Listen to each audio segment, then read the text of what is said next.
Hello दोस्तों, हमने पिछली क्लास में प्रेजेंट इंडेफिनिट टेंस के पहले पार्ट अफर्मेटिव सेंटेंस की बात की थी।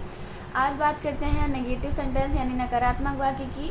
तो नकारात्मक वाक्यों का अनुवाद करने के लिए यहाँ पे सबसे पहला रूल हमारा है, नकारात्मक वाक्यों का अनुवाद करते समय एक वचनकर्ता के साथ डज नॉट तथा बहुवचनकर्ता के साथ डू नॉट का प्रयोग करके वर्ब की फर्स्ट फॉर्म का प्रयोग करते हैं।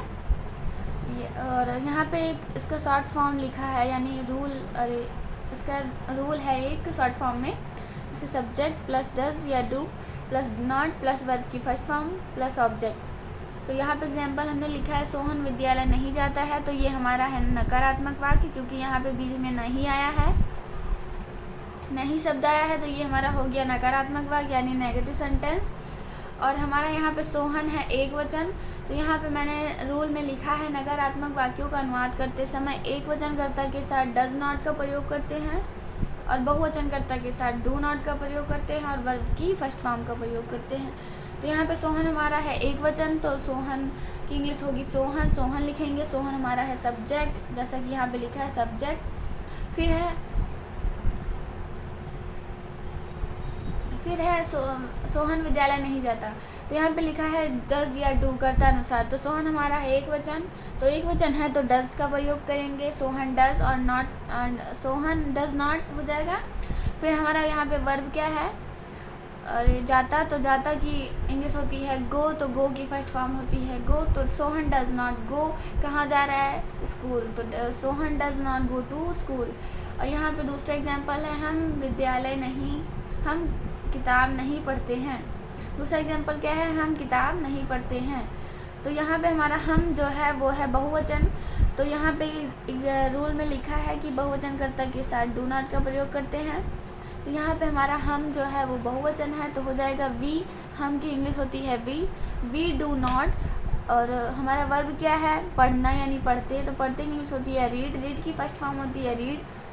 तो वी डू नॉट रीड, क्या पढ़ते हैं, द बुक यानी किताब, तो we do not read the book. यहाँ पे तीसरा एग्जाम्पल मैं आपको करके दिखा रही हूँ, जैसे है चपरासी घंटी नहीं बजाता है। तो चपरासी हमारा है एक वचन, चपरासी एक ही तो हुआ ना कि बहुत सारे हैं, तो चपरासी हुआ द प्योन। अब हमारा चपरासी जो है वो है एक वचन, तो एक वचन के साथ क्या लगता है, डज नॉट। ये हमारा नकारात्मक वाक्य है क्योंकि नहीं शब्द आया है, तो द प्योन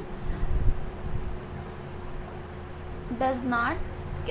हमारा वर्ब क्या है, बजाना यानी बजाता, तो बजाता की इंग्लिश होती है रिंग की फर्स्ट फॉर्म होती है रिंग, तो डज नॉट रिंग। क्या नहीं बजाता है, घंटी यानी द बेल। चपरासी घंटी नहीं बजाता है, तो क्या हो जाएगा, the peon does not ring the bell. दूसरा एग्जाम्पल है, तुम मंदिर नहीं जाते हो, तो तुम हमारा क्या है, बहुवचन करता, तुम की इंग्लिश यू। तो बहुवचन के साथ मैंने अभी क्या बोला, क्या लगता है, डज और डू नॉट, तो यू डू नॉट।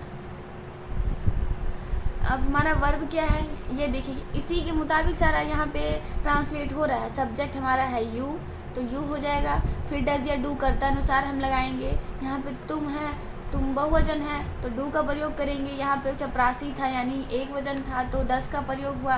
फिर नॉट, फिर वर्ब की फर्स्ट फॉर्म, फिर ऑब्जेक्ट यानी हमारा घंटी, तो ऑब्जेक्ट हुआ हमारा यानी कर्म, तो द बेल हो गया।